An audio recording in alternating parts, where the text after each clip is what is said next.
አዴ ሲቲዘንስ ክለባችን እንግዲህ 10-1 ነው ያሸነፈው ዛሬ። በኤፍኤ ካፕ እንደዚህ አይነት ዊን አሸንፈን አናቅም። ዘ ፈርስት ታይም ነው። ለማንኛውም ዋናው ነገር ግን አንቷን ሴሜኒዮ አርብ ፈረመ፣ ቅዳሜ ለማንቸስተር ሲቲ ጎል አስቆጠረ፣ 4 አሲስትም አድርጓል። በስማም ዶኩ ፍራ፣ በቃ ቦታ ሊወረስ ነው። ለነገሩ አንተን ሴሜኒዮ በዚህም በዛም ነው የሚችለው። በሱ ምክንያት ሲባል አመስግን። ዶኩም ገብቶ አሲስት አድርጓል። ኤኒዌይ ይሄ ሁላ ስናገባ ግን አንድ ሰው ብቻ ነው 2 ጎል ያገባው፣ እሱም ሪኮ ሉዊስ ነው። 90ኛው ደቂቃ ላይ ነው ያገባችው። ሮድሪ ያገባውን ሹት ራሱ ተመልከቱት ገብታችሁ። በስማም በጣም ሮጦ ሲገባ ቦታ እያያዙ በጣም ምርጥ ነው። እንግዲህ ይህንን ይመስላል። ኦልራይዲም ገብታ የሚገርም ቴስት አግብታለች። ያው ሌላው እንግዲህ እንዳለ ነው። ዶኩም ያው 2 አሲስት አድርጓል። ማክስ አላይንም ይሄ ከዋትፎርድ የጠራ ነው ተከላካይም እንግዲህ ጎል አስቆጥሯል። ሌላኛው ራይንደርስ የሚገርም ጎል አስቆጥሯል። በስማም ፋይነስ ራሱ በጣም ጎበዝ ነው። የሚገርም ኳስ ነው ጥቅልል ያደረገው። ይመቻችሁ። ከዩናይትድ በፊት እንደዚህ ማዝነባችን ጎል ጥሩ ነው። አሁን አዌ ዩናይትድ ጋር ሄደን ቀጣይ ሳምንት ቅዳሜ እናዘንበዋለን። ከዛ በፊት አይ ቲንክ ካራቦ አለብን ለካ ከኒውካስትል ጋር የሴሚ ፋይናል ጨዋታ አለብን። እንግዲህ ከሱ ቀጥሎ ዩናይትድ ነው። ይመቻችሁ። ኧረ እኔም እንደናንተ ኤፍኤ ካፕ ነው ብለው እንዳጫውታቸው ነው ማቆ እንጂ ትሬኒንግ እንደዚህ እንደሆነ አልጠበቁም። ኧረ ወይ አንተ 9 ሲያገቡ ቀር አለኝ እግዚአብሔርን 10 እንደ አንተ 10 እንደዚህ ደስ ያንዴ ውስጥ ደስ እንጨዘውም አንድ ስላገቡ ድብርን ያለኝ ደግሞ ያገባብንስ ግብራው ሲያስደብር እዴ ማን አድንቄ ማን ልጨርስ ስፔሻሊ ጨዋታ ላይ ስፔሻሊ ራይንደርስና ሮድሪ ያገባችሁት ግብ አናዘር ሌቨል ስፔሻሊ ራይንደርስ በሰማ። እሺ ማን ላድርግ? ሴሜኑ ራሱ አንድ ጎል አንድ አሲስት፣ ዶኩ ገብተው አሲስት፣ ሁሉም ይገባል ጎል፣ ሁሉም ያገባ ምንም ያላገባ የለም። በቃ ኦን ጎል ራሱ አለ። ሁሉም ተደማምሮ በሰማ አታስብ። ደስ ይላል። ይመቻችሁ። እግዚአብሔርን ታሪክ ሰርተናል ዛሬ። እንግዲህ የማንቸስተር ሲቲ የምንጊዜም ቢገስት ኤፍኤ ካፕ ዊን ሬከርድ መደረግ ችሏል። በዛውም ያህል ደግሞ ከአጉዌሮ በኋላ 2011 ላይ አጉዌሮ ከስዋንሲ ጋር ተቀይሮ ገብቶ የመጀመሪያውን ለማንቸስተር ሲቲ ጨዋታ ሲያደርግ 2 ጎልና 1 አሲስት እንዳደረገ ይተወሳል እና በጨዋታው ላይ አሲስትና ጎል በማግባት ሴሜኒዮ ዛሬም እሱን ሬከርድ እንግዲህ መጋራት ችሏል። በመጀመሪያው ጨዋታ ጎልና አሲስት ይዞ ወጣ ማለት ነው ለማንቸስተር ሲቲ።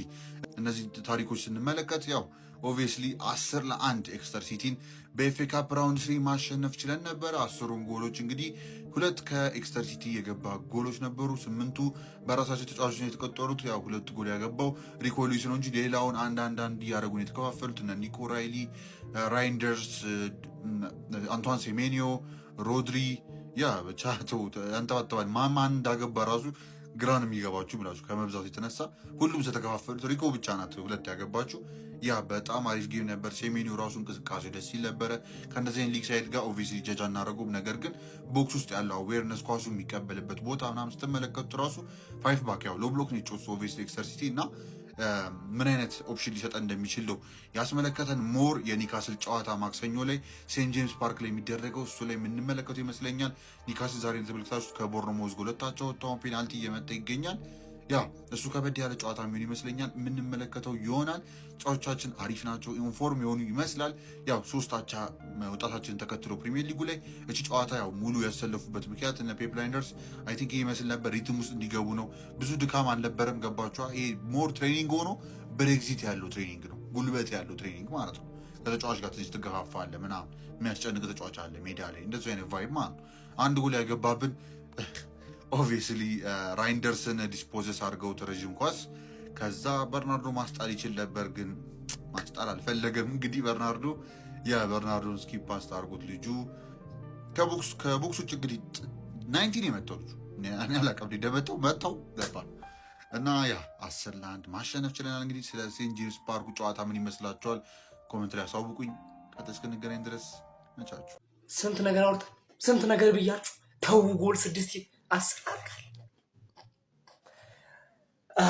ግፍ ነው እኮ እግር ኳስ ላይ ግፍ ነው የተሰራ ያለው። ምንድነው እሺ አሁን እያደረጋችሁ ነው ነገሩ? ምን ቢሆን እኮ ከጎናችሁ ሲቲ የሚባል ሲቲ ነው ስማችሁ ጎን ላይ ምን ነው ቤተሰብ አይደሉ? ልውል እኮ ራባችን ነው ለቀቅ ነው ባይዞ ተረበን ነበር። እንዲህ ማሽረፍ ተረበን ነበር። መጡብና መጥፎ ሳለ መጡ። ጾመኛ ሆነ ስጋ ስታገኝ ያስባል። ጾም እንደተፈታ ስታገኝ ደግሞ አንድ ነገር ፔፕ ቀን አካባቢ ፕሬስ ኮንፈረንስ ለአካዳሚ ተጫዋች እስካሁን ባለውበት 10 ዓመታት በቆየበት ብዙ ዕድል ለመስጠት ይቆጨኛል ብሎ አካዳሚ ተጫዋች ሲቦርቁበት ነው ያደረው። በቃ እንችላለን ነው የምልህ። በቃ እኔ ግን እቺ ቁጥር ወይ ሁለት ብቱ ወይ አንዷን መጠፈጥሩ ነበር። አብሽር ኮፒሊንግ ሪፖስት አድርጉ። ካማን ሲቲዝን ያለች ኮሜንት ላይ ጻፉ። ቀደም እኮ ብያቸዋለሁ፣ ፔፕ ዛሬ መሮታል። ልክ እንደኛ ነው የመረረው። የምር ፔፕና ሲቲ ከመረራቸው ዝም ብሎ 10 ነው የሚሰጡት። 10 በቃ ተመልከት እንግዲህ ሰንደርላንድ፣ ቼልሲ፣ ብራይተን ባጠፉት። ቆይ እቺ ክለብ መቀጣት አለባት? ተገቢ ነው ወይ? ተገቢ ነው ወይ? 10 ምን አይነት ቡድን ነው ዛሬ? ኧረ በስሚል የመረረው ቡድን የመረረው በቃ እኛን ልክ እንደኛ በቃ የመረረው ቡድን በቃ የመረረው ቡድን ታውቃላችሁ። ለማንኛውም የምን እኔ ምን አገባኝ፣ ትንሽም ይሁን ብቻ ማሸነፍ ነው። ጎሎቹ ግን ይለያሉ። የመረረው ብቻ ጠጉና።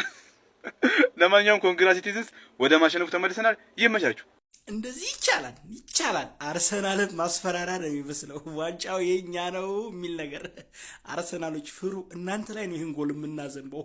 ግባ እናውጣው።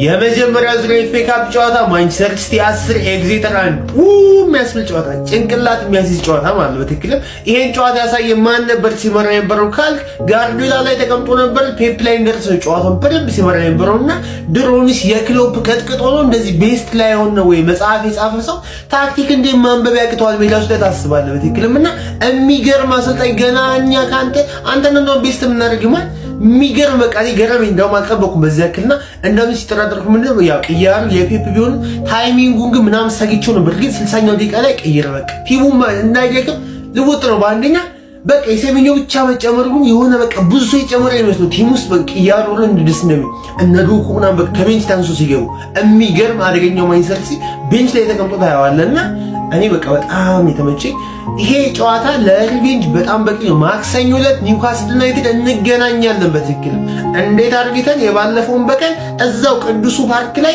እዛው ላይ እንዴት እንደምንመልሰው እናያለን ማለት ነው። የሚገርም በቃ እኔ ዛሬ ፏፈሽ ምን በቃ ነው ታውቆ ነበር። በዚያ ግን ግብ አልገመኩም። ቢያንስ ቢበዛ 5 ነበር ያሰብኩት። በጥፍ ግማሽ ደርዘን ሳናስብ 10 ጎል ገባ። ምንም ማድረግ አይቻልም ማለት ነው። በደንብ ኮፒኒንግ አድርጎ ማንቸስተር ሲቲ ይመቻችሁ። ብራይተን፣ ቼልሲ እና ሰንደርላንድ ባጠፉት ጥፋት ይሄ ምስኪን ቲም ምንም ያላጠፋው ቲም ተቀጣ ነው ምላችሁ፣ ተወገረ። አንቶን ሰሜኖ የመጀመሪያው ለሲቲ ቋሚ 11 ውስጥ በገባበት በመጀመሪያ ጨዋታ ጎልና አሲስት ማስመዝገብ ችሏል።